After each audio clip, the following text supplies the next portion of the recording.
እዚህ የሚመጡ የክልል ርዕሳነ መስተዳድርም ሆነ ከንቲባዎች እንዲሁም ሚኒስትሮች እንደሌላው ተመካካሪ በትክክል ቁጭ ብለው በስነ ስርዓት እንዲመካከሩ ነው እንጂ የነሱን ስልጣን ወይም ጉልበት ሊያሳዩን አይደለም። ከዘረኝነት ነፃ የሆነ መንግስት እንዲቋቋም አገሪቱ የምትፈልገው መንግስት እንዲቋቋም ብታሳስቡ ይሄ ሰውዬ በምንም ነገር እስካለ ድረስ የምክክር ኮሚሽኑ ኤፌክቲቭ አይሆንም። ስም ለመቀየር ፕላን አድርገው ተዘጋጅተው ከዓመታት በፊት አዲስ አበባን ፊንፊኔ ብለዋታል። ተመልከት። ሰላም ሰላም፣ እንዴት ቆያችሁ? ውድ የቻናሌ ቤተሰቦች ኢትዮጵያውያንና ኤርትራውያን፣ ዛሬም እንግዲህ ሀገራዊ በሆኑ አዲስ መረጃዎች ላይ ተገኝተናል ማለት ነው። መረጃዎችን እስከ መጨረሻው እናያለን። ለዚህ ቻናል አዲስ ከሆናችሁ ቻናሉን ሰብስክራይብ ማድረጋችሁ እንዳትረሱ። መረጃው ብዙ ሰዎች ጋር እንዲደርስ ደግሞ ቪዲዮን ላይክ ማድረጋችሁ እንዳትረሱ። ወደ ቪዲዮ እንገባለን።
እንግዲህ የተመለከትነው ቪዲዮ ከሀገር ውጪ በነበረው የምክክር ኮሚሽን ጉባኤ ላይ እንግዲህ የተነሳ ተቃውሞ ነው። በነጻነት የመናገር መብታቸውን እንግዲህ በዛም ባሉበት ሀገር ላይ ሆነው ኢትዮጵያውያን በዚህ መልኩ እያሰሙ ነው የሚገኙት እና በጣም ማለት ብዙ የሚያናዱ ነገሮች አሉ ውስጣችን የያዝናቸው። ስለዚህ እንግዲህ ሀሳባችን እንዲህ በነጻነት መናገር ብንችል በጣም መልካም ነው እንላለን። አዳራሽ ውስጥ የክልል ርዕሳነ መስተዳድር አሉ። የከተማችን ከንቲባ በሙሉ ቀን እዚህ ይገኛሉ እና ሌሎችም የፌዴራል አመራር ሚኒስትሮቹም እዚህ እንደሚገኙ አስተውላቸዋል። እዚህ የሚመጡ የክልል ርዕሳነ መስተዳድርም ሆነ ከንቲባዎች እንዲሁም ሚኒስትሮች እንደሌላው ተመካካሪ በትክክል ቁጭ ብለው በስነ ስርዓት እንዲመካከሩ ነው እንጂ የነሱን ስልጣን ወይም ጉልበት ሊያሳዩን አይደለም። አዳራሽ ውስጥ እንግዲህ እንደሰማችሁት ነው። በምክክር ጉባኤው ላይ እንግዲህ ባለስልጣናት ስብሰባው ላይ በመገኘት እንግዲህ ዜጋው በነጻነት የመናገር መፍቱን በፍርሃት እንዳይናገር እየተደረገ ወር ደግሞ እንዳይናገሩ ለማስፈራራት እንደዚህ አይነት ትላልቅ ባለስልጣናት እየተገኙ ነው በሚል እንግዲህ ተቃውሞ እየተነሳበት ነበር። እንግዲህ ሰሞኑን ሶሻል ሚዲያ ላይ እንዲህ አይነት ጉዳዮችን በስፋት ስንመለከት ነበረ። ምናልባት እንዲህ አይነት ነገር ልክ ነው ወይ? አሁን እንዲህ አይነት በነጻነት የመናገር መብታቸውን አይገድበውም ወይ? ባለስልጣናቱ ትልልቅ ባለስልጣናት እዛ ጉባኤ ላይ ሲገኙ ተወክሎ የሉ ዜጋዎች የመናገር መብታቸው ነጻነት ይኖረዋል ወይ የሚለውን ጉዳይ እንግዲህ ለእናንተ ተውላችኋለሁ። በእኔ በኩል በነጻነት መናገር መብታቸው እንግዲህ የተገፈፈ ይመስለኛል።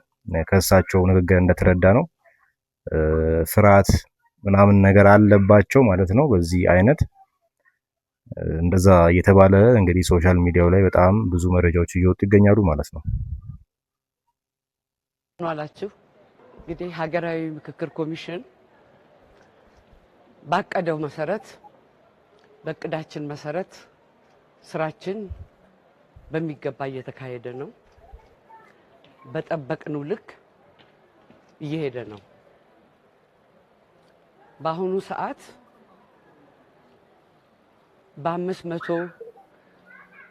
በ500 ተሳታፊዎች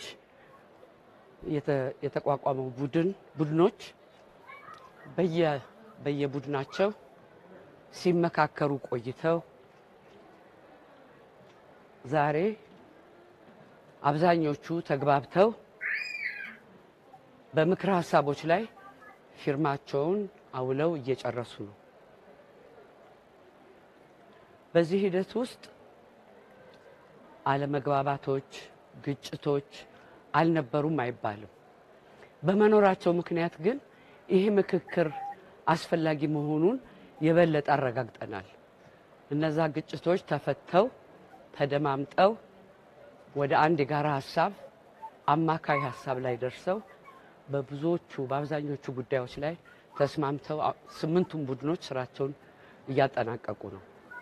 ከዚህ ቀጣይ እነዚህ 8 የምክክር ቡድኖች ያዘጋጇቸውንና የተስማሙባቸውን ምክረ ሀሳቦች የሚያጣጥም ሃርመናይዝ የሚያጣጥምና የሚቃረኑ ነገሮች እንዳይኖሩ የሚጠነቀቅ ወይ ደግሞ ድግግሞሽ ያሉባቸው ምክረ ሀሳቦችን ወደ አንድ ለማምጣት የሚሰራ ቡድን ተቋቁሟል። በየ8ቱም ቡድን ተመርጠው ጨርሰው ስራቸውን ዛሬ ከሰዓት በኋላ ይጀምራሉ። እነሱ የሚሰሩት ስራ አጠቃለን ለምናቀርበው ምክረ ሀሳቦች አንድ ወጥነት እንዲኖራቸው ለማድረግ የሚሰራ ስራ ነው። ከዚህ ባሻገር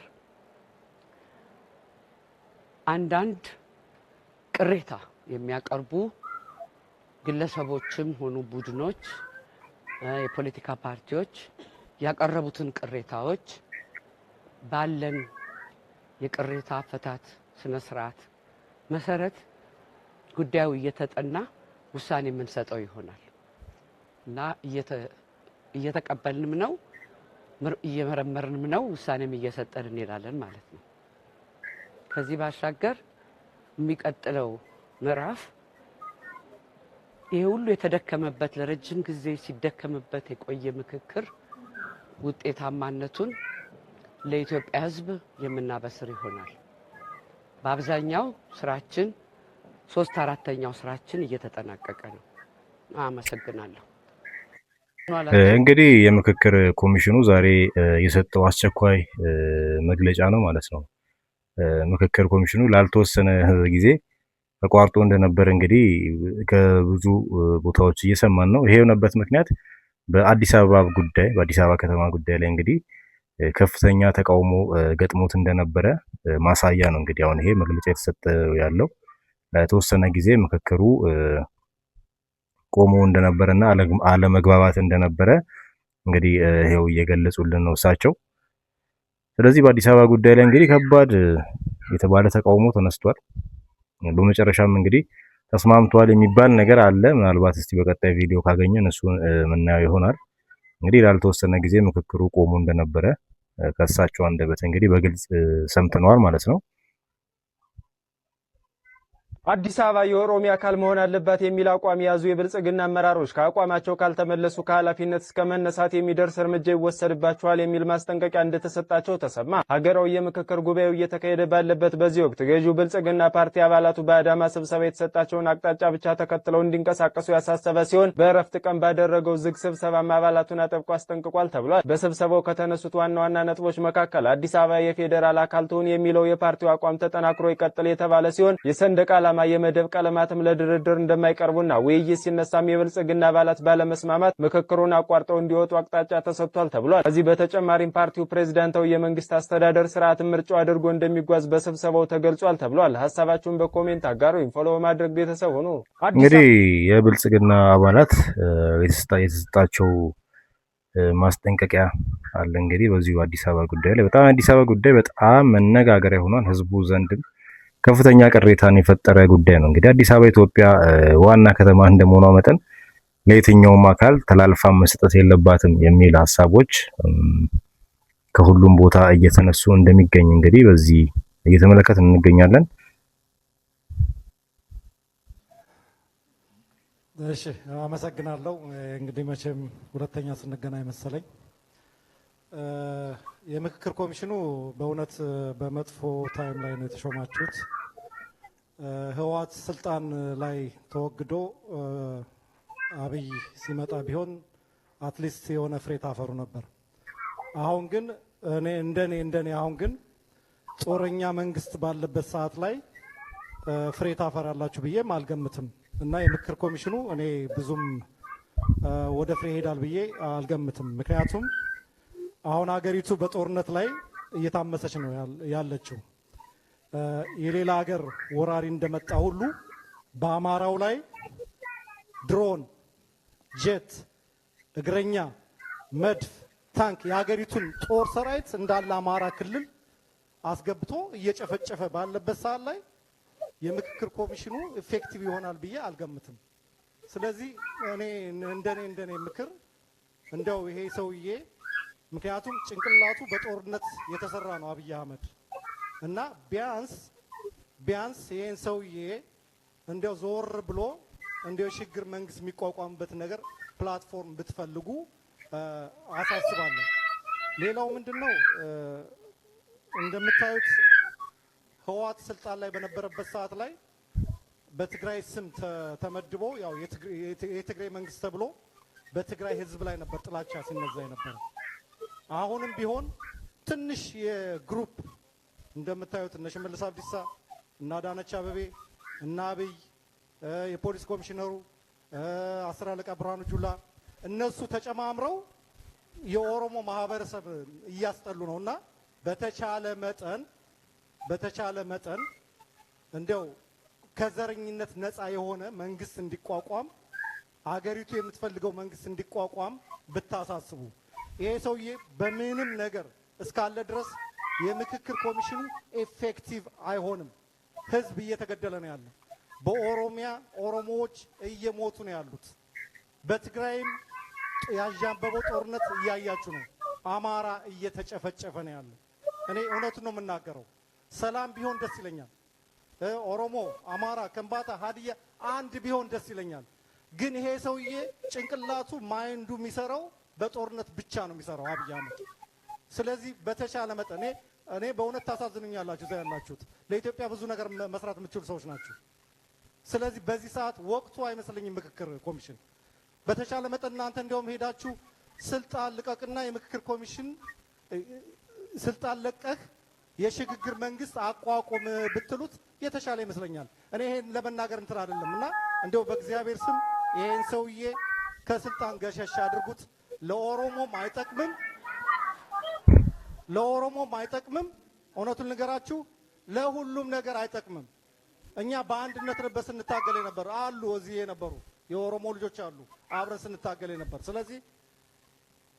ስለዚህ አብይ አህመድ ከስልጣን ይወገድ። ስቶፕ ጄኖሳይድ፣ በአማራ ያለውን ጄኖሳይድ ይቁም፣ ሰራዊቱን ያውጣ። አመሰግናለሁ።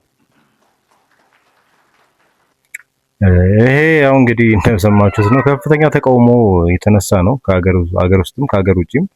ይሄ እንግዲህ ቪዲዮ በለንደን የምክክር ኮሚሽን መድረክ ላይ የተነሱ ሀሳቦች ናቸው። በዚህ ምክክር ኮሚሽን የተባለ በዛ በኩል ደግሞ ሰው እየተገደለ ነው በከፍተኛ ሁኔታ ማለት ነው። ይሄ ነገር ከግምት ውስጥ መግባት እንዳለበት እንግዲህ በዚህ መንገድ እያሳዩን ነው። በጣም ብዙ ተቃውሞዎች እየተነሱ እንደሆነ ለማየት እየሞከርን ነው ማለት ነው። እግዚአብሔር ሀገራችንን ሰላም ያርግልን ለምን እንላለን። ስም ለመቀየር ፕላን አድርገው ተዘጋጅተው ከአመታት በፊት አዲስ አበባን ፊንፊኔ ብለዋታል። ተመልከት፣ ከዚህ በፊት አንብበንላቸዋል። መርካቶን አጋምሳ ይሉታል። አሁን መርካቶን እያፈረሱ ነው። አንድ በትንታኔ በዶክመንተሪ አዘጋጅቶ አርቲስት ሽመልስ አበራ ጆሮ እዚህ ኢትዮ ሰገነት ላይ ያቀረበውን ታውቃላችሁ።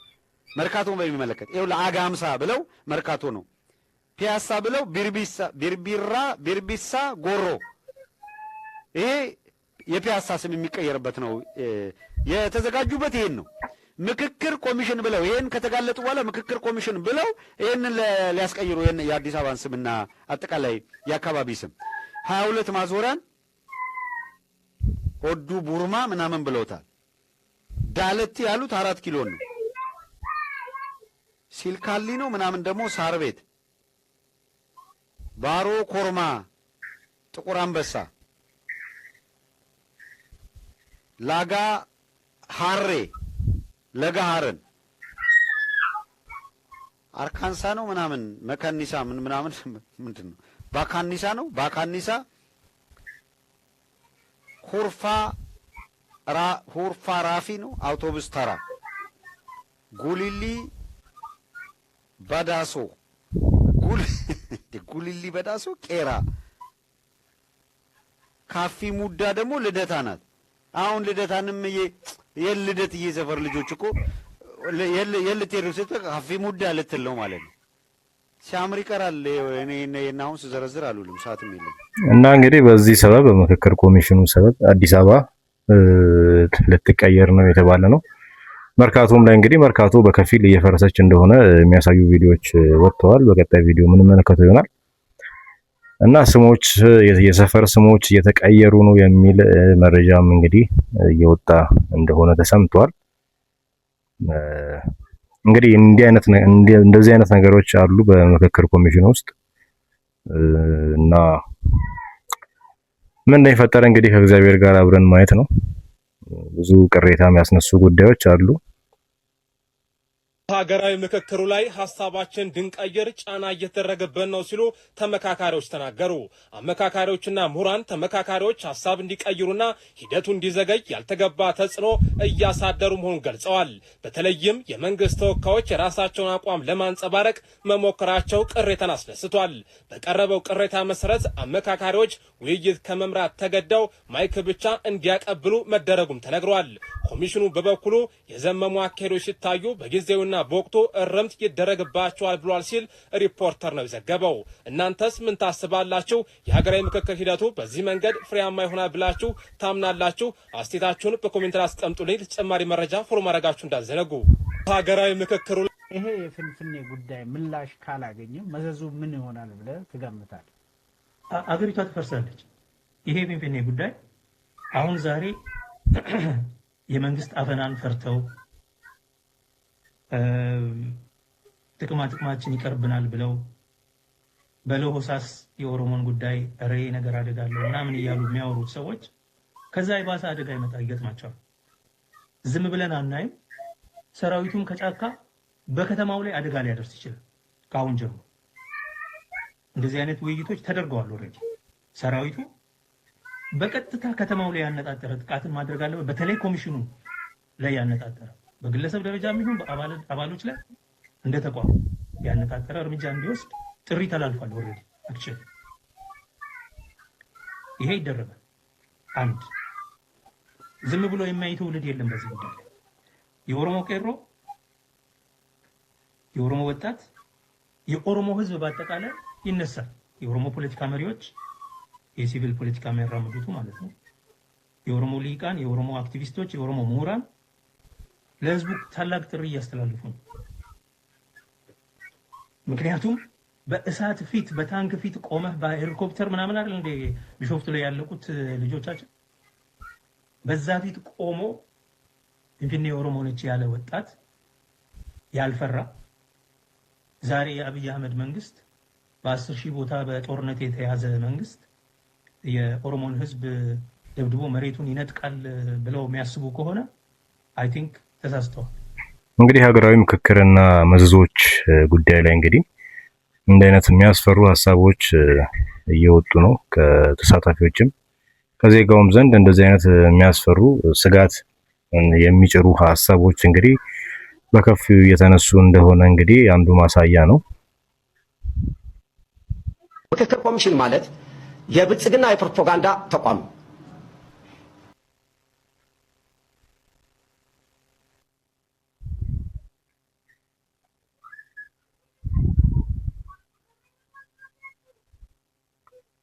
እንግዲህ እንዲህ አይነት ስጋቶች በሀገራችን ላይ በከፍተኛ ሁኔታ እየተነሱ ይገኛል። መንግስትም ለዚህ ጉዳይ እንግዲህ ምላሽ መስጠት ቢችልና ነገሮች በሰላም የሚያልቁበትን መንገድ መፍጠር ቢችል ብለን ምኞታችንን ከወዲሁ ለመግለጽ እንወዳለን። በቀጣይ